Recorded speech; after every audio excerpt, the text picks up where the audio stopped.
How can we be more compassionate towards ourselves? Well, you know, like so many questions about meditation practice and so many answers about meditation practice, the answer is that you develop compassion while you're developing the practice. Compassion is something that for many of us, it doesn't exist in the beginning. You know, I for one was kind of martial with myself in the beginning, you know, and that led to a lot of problems in my own personal practice over the first six years or more.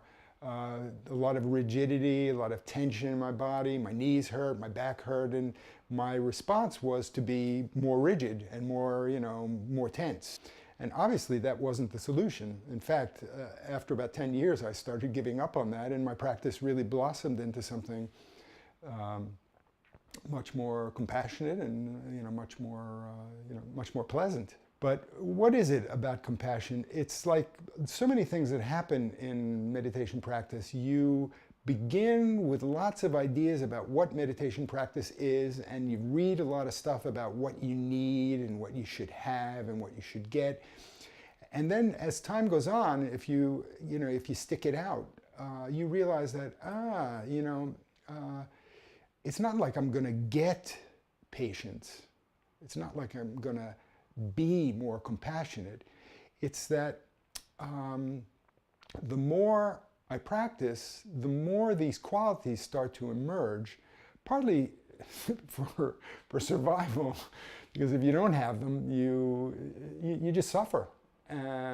So the more you reflect on suffering, the more you realize that, there's the presence of this particular quality of mind or characteristic or part of my personality that maybe I need to kind of let go of or just soften a little bit. So you don't get more compassionate, but more compassion and more patience starts to emerge, starts to arise naturally. And then you realize as time goes on, as the practice gets more and more familiar, that these are the very qualities that are kind of the benefits of practice. And not only are they benefits, but they are the way in which you can mature as a practitioner, because they're stronger, they're more present in your everyday practice.